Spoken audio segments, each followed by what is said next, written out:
के चरणों में कोटि कोटि नमन। श्री वेदांत केसरी में कल हमारा चल रहा था कि साकार पूजा और कर्म कांड करने से क्या प्रयोजन है, क्यों करना चाहिए। तो चैतन्य नंद जी महाराज आंसर दे रहे हैं कि कर्म कांड या साकार पूजा हम करते हैं तो उससे हमारा अंतःकरण शुद्ध होता है और शुद्ध अंतःकरण में ही ये ज्ञान ब्रह्म ज्ञान ठहर सकता है और कोई हमारे पास दूसरा उपाय नहीं है। आज शंकावादी फिर से क्वेश्चन कर रहा है कि प्रारब्ध और पुरुषार्थ किसको कहते हैं, इन दोनों में क्या भेद है और इनमें से किसका आश्रय लेना उचित है। प्रारब्ध और पुरुषार्थ दो भिन्न शब्द हैं, किंतु उनका अर्थ एक ही है। प्रारब्ध पूर्व जन्म का परिश्रम है और पुरुषार्थ वर्तमान जन्म का। इससे प्रारब्ध और पुरुषार्थ को परिश्रम रूप ही जानकर हमेशा उद्यम में लगे रहें, हमेशा पुरुषार्थ करते रहें। अब पुरुषार्थ भी हमें कैसा करना चाहिए, विषयों का, संसार का। गुरुदेव कहते हैं नाना पुरुषार्थ यह है कि विषयों की मांगों से उपराम रहकर ज्ञानवानों की संगति करें। अब संसार के लिए तो बहुत पुरुषार्थ करते हैं, अब जितने भी विषय हैं उनकी पूर्ति के लिए हम लग पड़ते हैं। अब वो पुरुषार्थ हमारे किसी काम का नहीं है, उस पुरुषार्थ से राग द्वेष ही बढ़ता है, मेरा तेरा बढ़ता है। जबकि असली पुरुषार्थ संत लोग महात्मा लोग अपने स्वरूप को जानने के लिए करते हैं। जो अपने स्वरूप को जानने का पुरुषार्थ है वो हमारी प्रारब्ध में नहीं है, तभी तो मनुष्य को स्वतंत्र बनाया गया। और जो सुख सुविधाएं हैं, जो विषय हैं, वो हमारी प्रारब्ध में है। अब उनका कहने का तात्पर्य है कि महावाक्यों का निध्यासन करें। अब महावाक्यों का निध्यासन करें मतलब गुरुदेव के मुख से जो भी महावाक्य निकले, पहले तो अच्छे से श्रवण होगा, फिर उन श्रवण हुए वाक्यों का, महावाक्यों का फिर मनन होगा, फिर तभी तो उनका निध्यासन हो पाएगा। जिस प्रकार भी हो सके मन को जीत कर समाधि में स्थित करें, एकाग्रता को लाएं। चंचल वृत्ति से हम ये ज्ञान अर्जित नहीं कर सकते, चंचल वृत्ति हमेशा बाहर ही जाती है।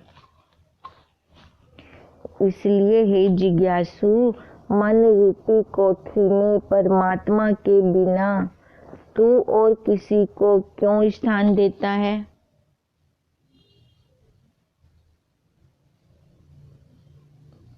अब इसलिए तो हम भी प्रार्थना करते हैं, मम हृदय प्रभु भवन है तोरा, ताकि बचे हैं अनेक चोरा। हम आपके घर की सफाई नहीं कर सकते, अब आप ही आके अपने घर की सफाई करो। देखो, जब हमारा मन अपने जप ध्यान में नहीं लगता तो फिर गुरुदेव से हम यही प्रार्थना करते हैं कि मेरा हृदय तो आपका घर है, अब आप आओ, मेरे अपने घर की सफाई करो। इस क्षण भंगुर आयु में शरीर रूपी भीत पर कल्पित इच्छाओं की लकीर खींचनी उचित नहीं है। शरीर खत्म हो जाता है पर इच्छाएं वासनाएं नहीं खत्म होती। फिर इन इच्छाओं और वासनाओं से फिर अगला शरीर हम धारण करते हैं। इसलिए तो कह रहे हैं कि क्षण भंगुर आयु में शरीर रूपी भीत मतलब दीवार पर हम कितनी इच्छाओं की वासनाओं की लकीरें खींच देती हैं।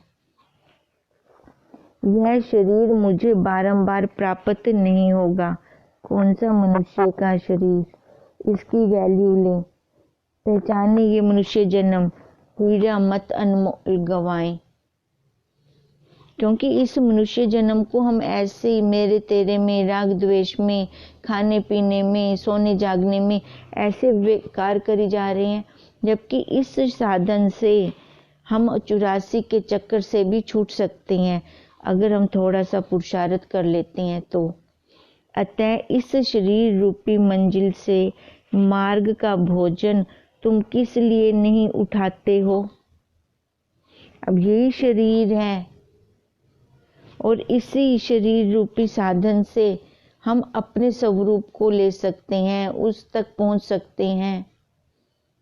और किसी भी योनि में हम अपने स्वरूप का पुरुषार्थ नहीं कर सकते, वहां तक पहुंचने, अपनी मंजिल तक पहुंचने का पुरुषार्थ नहीं कर सकते।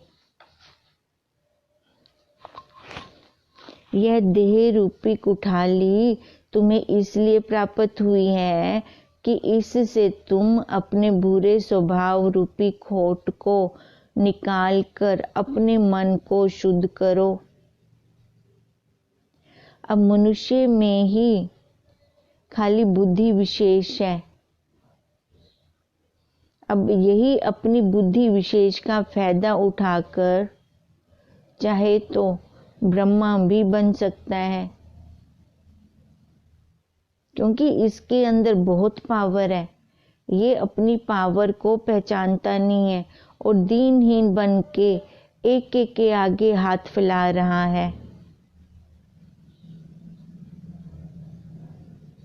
जब तक तुम ईश्वर के दिए पर संतोष ना कर संसार के सुख दुख को तुच्छ व अपने कर्मों का ही भोग समझोगे, तब तक तुम उस प्रभु से वृथा याचना व प्रार्थना करते ही रहोगे।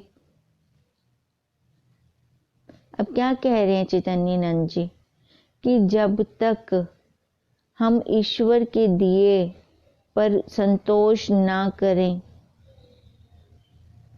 अब जो भी देश काल वस्तु प्राप्त है, अगर मेरे को वहां पर संतोष नहीं है तो संसार के सुख दुख को तुच्छ व अपने कर्मों का ही भोग समझेंगे।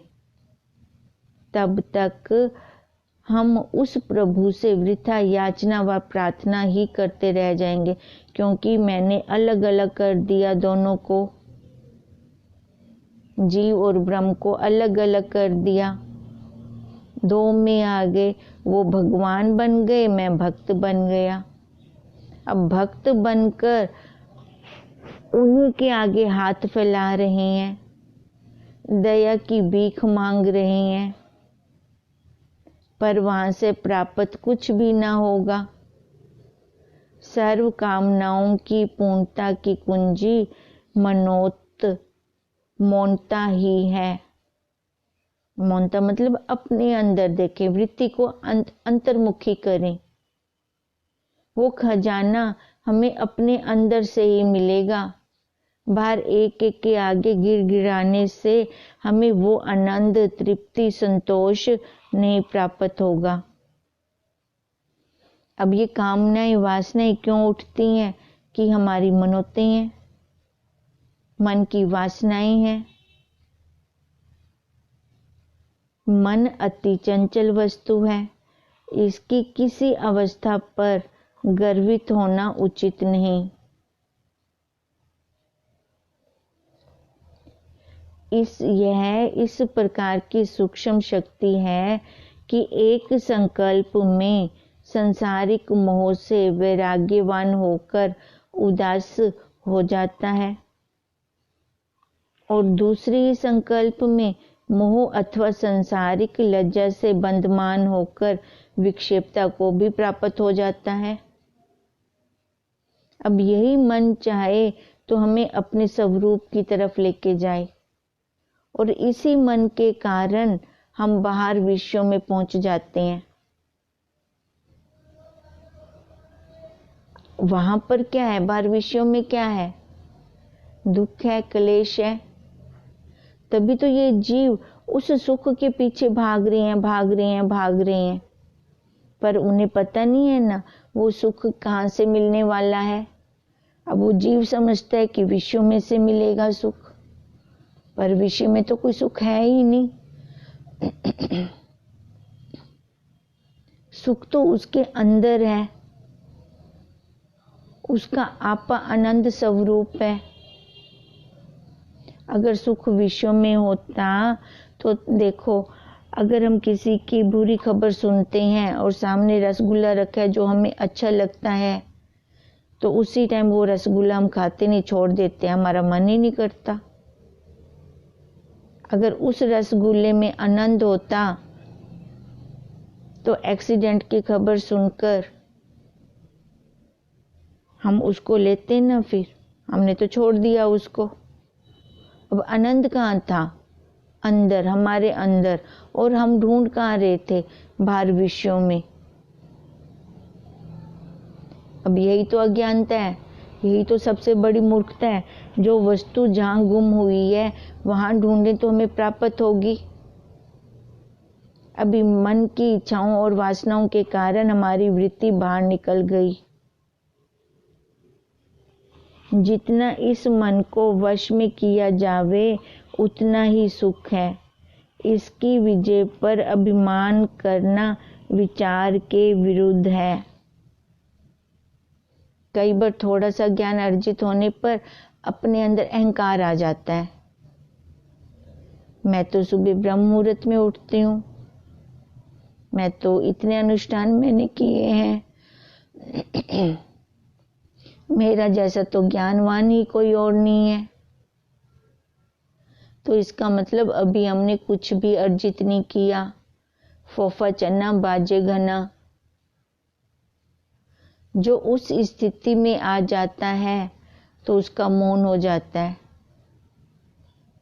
वो फिर उछलता नहीं है और ना ही उसको व्यर्थ में अभिमान होता है। कितने ही वर्ष पर्यंत एकांत देश में भक्तजन योग अभ्यास में प्रवृत्त रहे, किंतु इतना होने पर भी मन ऐसा चंचल है कि एक विषय के दर्शन मात्र से उनका सर्व वैराग्य और अभ्यास क्षीण कर देता है। पता ही नहीं चलता जो इतना अभ्यास किया था वो कहाँ गया। तभी तो कहते हैं मन अति चंचल है। जब तक जीवन है, इस शरीर का जीवन है, तब तक शिष्य बन के रहें। हर टाइम इसको ताड़ना देते रहें। अगर इस मन को थोड़ी सी भी ढील दे दी तो पता नहीं ये कहाँ से कहाँ हमें पहुंचा दे। शुक्र का ही हाल देख लें। भृगु ऋषि के पुत्र शुक्र का क्या हाल हुआ। ध्यान में ही एक अप्सरा के दर्शन किए तो उसके पीछे पीछे वो कहाँ तक चला गया और कितने युगों तक घूमता रहा, घूमता रहा, घूमता रहा। अब जो इतना महान तप करने वाला शुक्र और शिष्य किसका? भृगु ऋषि का। उसका जब यही हाल हो सकता है तो हम जीवों का तो कहना ही क्या। इसलिए कहते हैं कि इतना एकांत देश में वो भक्त जन योगी अभ्यास में प्रवृत्त भी रहें, किंतु इतना होने पर भी मन ऐसा चंचल है कि एक विषय के दर्शन मात्र से उनका सर्व वैराग्य और अभ्यास वहीं खत्म हो जाता है। अतः तत्ववेता महापुरुष सारी आयु पर्यंत इस मन की वृत्ति को बाहर की ओर से उपराम कर परमात्मा के स्वरूप में लीन रखते हैं। मन को ज्ञान के बिना नियंत्रण में रखना उसी प्रकार असंभव है जिस प्रकार कोयले का अग्नि की संगति के बिना रंग बदलना कठिन है। देखो, मन को अगर हमें कंट्रोल करना है ना तो कैसे कर सकते हैं? ज्ञान। ज्ञान मतलब विचार, विचार से ये काबू आता है, नहीं तो ये काबू आने वाला नहीं है। जैसे कहते हैं सिंह को शिक्षा देना आसान है, अब सिंह को शिक्षा भी वही देगा जो पूरा एक्सपर्ट होगा। इसलिए योग्य है कि मनुष्य आत्मज्ञान को प्राप्त करे, जिससे मन पर विजय प्राप्त हो। अगर मन पे विजय प्राप्त करते हैं तभी हम छूट पाएंगे इस 84 के चक्कर से। मनुष्य शरीर वस्तुतः इस प्रकार के तत्वों से रचित है कि सदैव विषय भोग रूपी संस्कारों का भय व चित्त की विक्षेपता इसके सन्मुख बनी रहती है।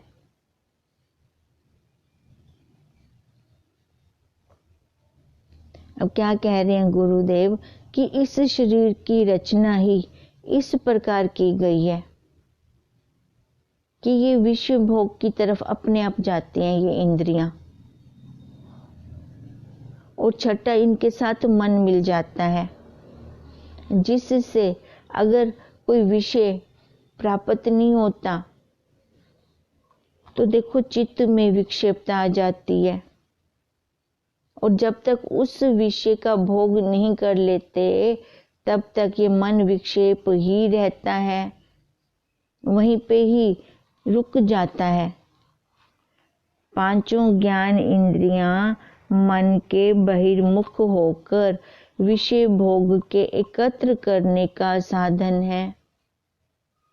इन ज्ञान इंद्रियों के विषयों के द्वारा ही तो हम बाहर को गए,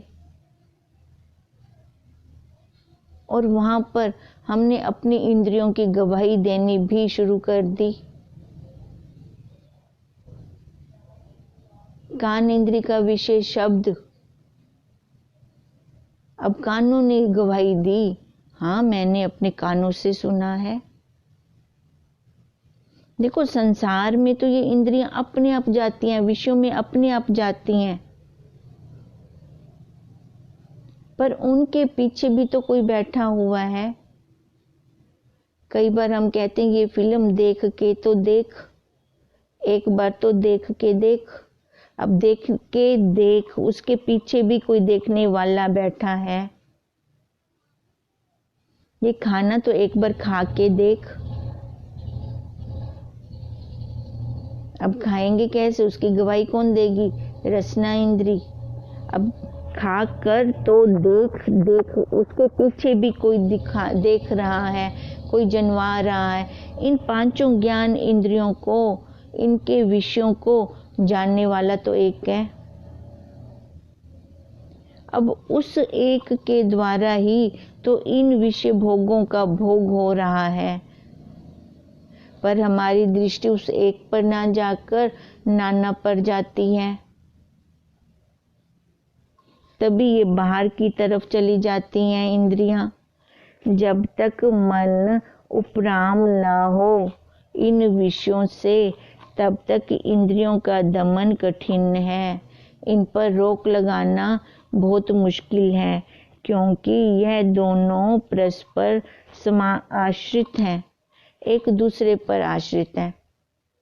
इंद्रियां और विषय और शरीर की संगति इतनी तुच्छ है कि इंद्रियों की सहायता और मन की मुक्ति के बिना जीव किसी भी कार्य को करने में असमर्थ नहीं हो पाता। देखो कितना असमर्थ है ये जीव।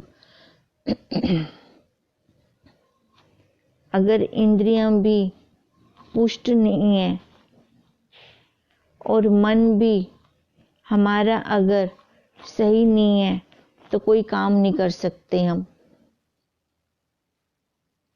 मन चाहिए, इंद्रियां चाहिए और विषय चाहिए, तभी काम बनेगा। अगर इन त्रिपुटी में से एक भी नहीं है तो काम बन नहीं सकता।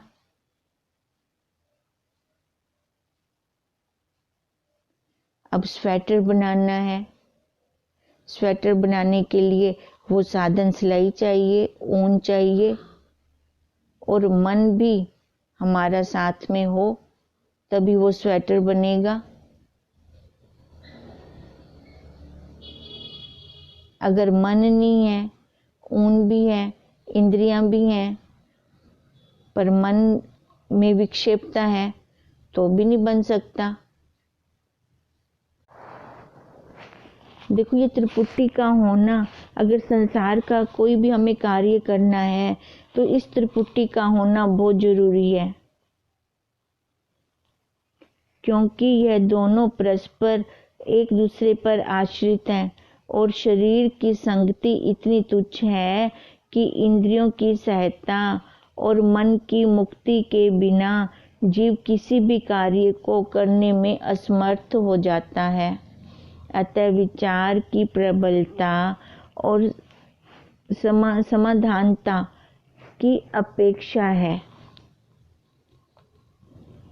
अब इसलिए हमें विचार करना चाहिए, विचार करके समाधान ढूंढना चाहिए कि आज तक इतना खा लिया तो क्या बना। राजा 56 भोग खाता है और मजदूर 2 सूखी रोटी खाता है, तो दोनों का बनता क्या है? वही सूखी रोटी भी मजदूर के शरीर को पुष्ट कर रही है और विष्टा के रूप में बाहर निकल रही है। और चाहे राजा 56 भोग खाए तो भी तो उसके शरीर में वही मटेरियल बनेगा जो मजदूर के शरीर में बन रहा है, और वही का वही विष्टा रूप में वो भी बाहर निकल रही है। अगर यही विचार के द्वारा जो पुरुष इनमें रहकर भी इनसे असंग व अतीत रहे, तो देखो उसी ने ही जीते जी मोक्ष पा लिया। ये विचार के बल से ही संभव है, नहीं तो एक एक इंद्री का एक एक विषय हमें तो 84 का चक्कर खिला रहा है। साधारण चेष्टा के बिना अन्य किसी प्रकार का कार्य मन व इंद्रियों से ना लेवें और सदैव इनको आत्मज्ञान रूपी मार्ग में प्रवृत्त रखें। अब क्या कह रहे हैं? कहते हैं कि जितना जरूरी हो व्यवहार संसार में उतना करें। ये ना हो कि अपना सारा टाइम संसार के व्यवहार में ही खत्म कर दें। उतनी देर लगा कर रहें जितना हम टॉयलेट में समय लगाते हैं, फिर अपने स्वरूप में आ जाएं, फिर अपने आत्म अभ्यास में लग जाएं। तभी तो कुछ काल उपरंत ही इन दोनों शत्रुओं पर विजय प्राप्त कर निर्भय हो शरीर रूपी देश पर राज्य करेंगे। नहीं तो इसके अलावा हमारे पास और कोई उपाय ही नहीं है। हैं हम सेठ और बन गए भिखारी। क्यों भिखारी बन गए हैं? क्योंकि एक एक के आगे गिड़गिड़ा रहे हैं। हमें अपनी पावर का नहीं पता कि मैं ही सेठ हूं। आत्मज्ञान और देह से असंगता मन पर विजय पाने का अति उत्तम उपाय है। ये आत्मज्ञान होना चाहिए। और आत्मज्ञान कहाँ मिलेगा? तत्वज्ञ पुरुषों के पास। क्योंकि हमारी बुद्धि अपने आप विचार करने में असमर्थ है। तभी आत्मज्ञान से ही इस देह से असंगता आएगी कि मैं देह नहीं हूँ। वाच्य अर्थ को ना लेकर लक्ष्य अर्थ को लेंगे, तभी हम इस मन पर विजय प्राप्त कर सकते हैं। नहीं तो आज तक क्या किया हुआ है? मन ने ही हमारे ऊपर विजय पाई हुई है। जो मन में बात आ रही है वही हम पूरा कर रहे हैं, चाहे वो अच्छी है चाहे बुरी है। ये जीव मन के लेखे लग जाता है, अति तुच्छ हो चुका है अपनी वासनाओं के कारण, इच्छाओं के कारण। नहीं तो ये पूरा भ्रम था। अब ब्रह्म से ईश्वर कोटि भी नहीं रखी इसने, ईश्वर कोटि से मनुष्य भी नहीं बना, मनुष्य से भी नीचे पशुवत हो गया है। खाली मन की वासनाओं के कारण अपने पुरुषार्थ द्वारा ही सर्व कार्य सिद्ध होते हैं। जो हम पुरुषार्थ अपने स्वरूप को जानने में लगाएंगे तो देखो वो हमें प्राप्त होगा ही होगा। अब वो 10 के 10 इंद्र के पुत्र ध्यान समाधि में बैठे कि मैं ही ब्रह्मा हूँ। जब उन्होंने निरीक्षण किया कि सबसे उत्तम कौन है तो वो जाना कि ब्रह्म ही सबसे उत्तम है। अब 10 के 10 ही वो पुत्र ध्यान लगाने बैठ गए, ध्यान समाधि में बैठ गए। ऐसे धारणा बनाई कि मैं ही ब्रह्म हूँ, तो 10 के 10 ही अपनी अपनी सृष्टि के ब्रह्मा जी बन गए। जब वो 10 के 10 बन सकते हैं तो हम अगर अपना पुरुषार्थ करेंगे तो क्या ये कार्य हमारा सिद्ध नहीं होगा? अवश्य होगा।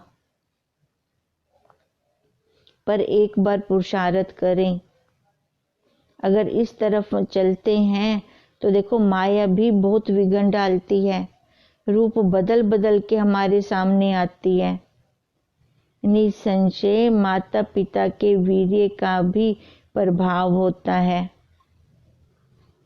किंतु संग का फल और निज पुरुषार्थ अति बलवान होते हैं। महापुरुषों के संग और उनके उपदेश के श्रवण मनन और निध्यासन द्वारा ही सब कुछ प्राप्त होता है। तभी तो ये इनको अंतरंग साधन कहा गया है। इनके बाद ज्ञान का अंतरंग साधन कौन सा बोला है? तत्वमसि महावाक्य का संशोधन कि वही तू है। अब श्रवण मनन निध्यासन से क्या हमें फायदा होगा कि यहाँ से विपरीत भावना असंभावना खत्म होगी, जो हमारी बुद्धि में है। बुद्धि के जो दोष हैं वो खत्म होंगे। अब जब वो खत्म होंगे तो फिर गुरुदेव ने 8वां महावाक्य दिया कि तू ही ब्रह्म है, तत्वमसि, कि तू ही ब्रह्म है। फिर जाकर वो लगेगा, नहीं तो संशय बना रह जाएगा कि मैं ब्रह्म कैसे हो सकता हूँ, मैं तो जीव हूँ, मैं तो जन्मने मरने वाला हूँ। अब कब ये संशय बना रहेगा? अगर वो सीधा 8वें साधन पे जंप लगाता है, आगे वाली ये प्रक्रिया करता ही नहीं है, इन दरवाजों को पार करता ही नहीं है, तभी उसके अंदर से विपरीत भावना असंभावना खत्म नहीं हो पाएगी। अतः सत्संग करना उचित है जिससे परम लाभ प्राप्त हो। अब क्या बता रहे हैं चैतन्यानंद जी महाराज कि मन पर सबसे पहले काबू करना बहुत जरूरी है, क्योंकि इस मन के कारण हम बाहर विषय देश में निकल जाते हैं और वहीं से शरीर खत्म कर देते हैं, पर इच्छाएं वासनाएं हमारी खत्म नहीं होती। और ये इच्छाएं वासनाएं खत्म कैसे होंगी? आत्म ज्ञान से। तभी इस देह से असंगता आएगी, तभी ये दिखेगा कि मैं देह नहीं हूँ। फिर तो ऐसे ज्ञात होता है कि जैसे खुद ही शव को उठाकर घूम रहे हैं। आगे फिर से शंकावादी क्वेश्चन कर रहा है कि गृहस्थ में रहकर मनुष्य को किस प्रकार व्यवहार करना उचित है जिससे परम आनंद भी स्थिर रहे और गृहस्थ का व्यवहार भी संपूर्ण होता रहे। देखो, शंकावादी जितने भी क्वेश्चन कर रहा है वो हमारे लिए कर रहा है, क्योंकि हम गृहस्थी हैं। अब हम चाहते हैं कि गृहस्थ का व्यवहार भी हमारा उचित बना रहे और इधर परमार्थ में भी हम पूरे बने रहें। तो उसके लिए फिर क्या करना चाहिए? अब आंसर दे रहे हैं, जब मनुष्य को दृढ़ रूप से यह निश्चय हुआ कि मैं सकल उपाधियों से अतीत हूँ और सब कर्मों से असंग हूँ, तो उस समय इसको उचित है कि सर्व संबंधियों के होते हुए उनके मोह से शुद्ध रहे। अब क्या उचित है? भी सारा कुछ है हमारे पास, सारे संबंधी साथ में हैं, पर उनमें मोह न करे। सर्व को अपना आत्मा निश्चय कर अथवा उनको स्वप्न के संबंधियों की तरह जाने। 4:30। देखो अब उसको क्या उचित है कि सबको वह अपना आत्मा निश्चय करे। मोह तो दूसरे से होता है ना, कभी अपने आप से भी मोह हुआ या अपने आप से भी कभी द्वेष हुआ। अभी वैसे गुरुदेव कहते हैं ये सब स्वप्न है, ये सब स्वप्न है, ये सब स्वप्न है।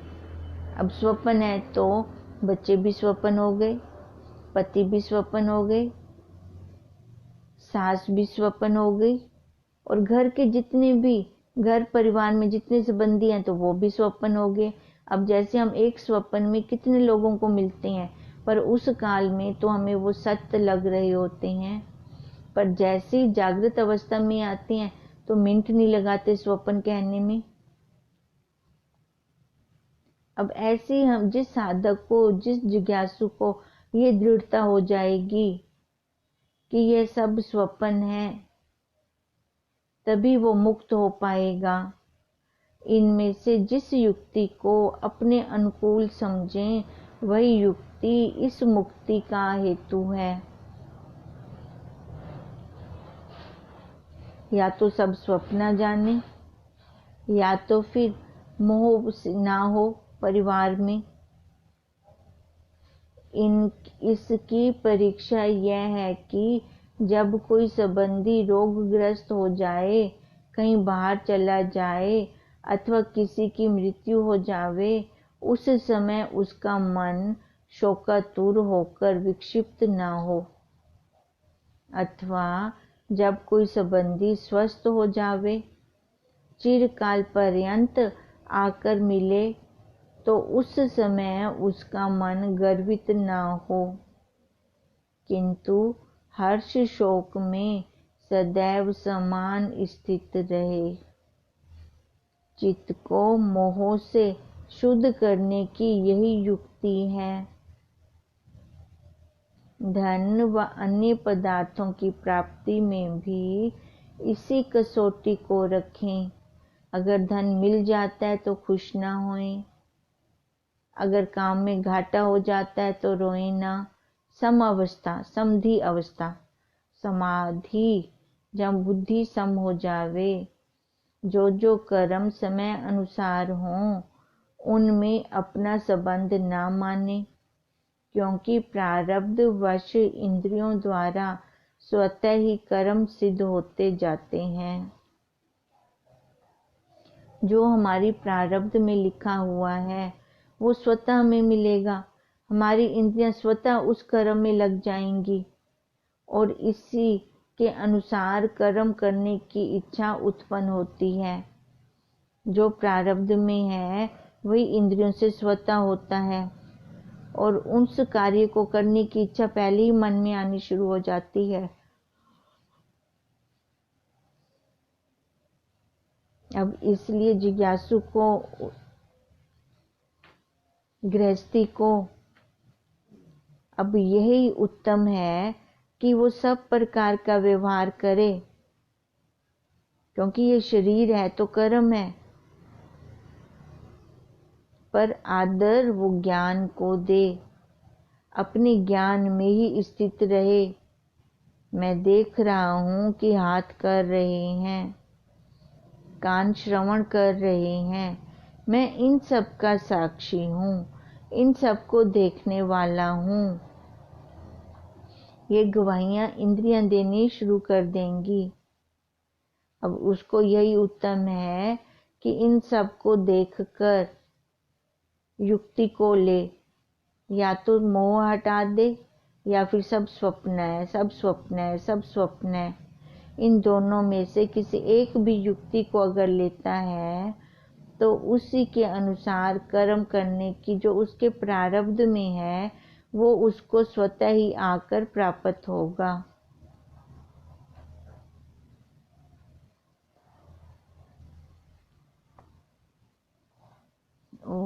हमारा होमवर्क भी चल रहा है।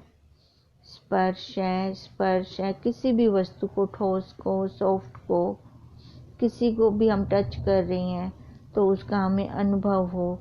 क्योंकि ये हाथ भी नहीं जानता, वस्तु भी नहीं जानती, तो कौन जान रहा है? वो जानने वाला, वो साक्षी, वो मैं हूँ।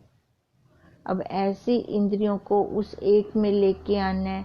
सभी इंद्रियों के विषय अपने अपने हैं और उन विषयों को कहाँ मिलाएंगे? एक में, उस साक्षी में जो इन सभी के इंद्रियों को जन्मा रहा है। ओम तम नमामि हरिं परम, ओम तम नमामि हरिं परम, ओम तम नमामि हरिं परम। ब्रह्म स्वरूप गुरुदेव के चरणों में कोटि कोटि नमन।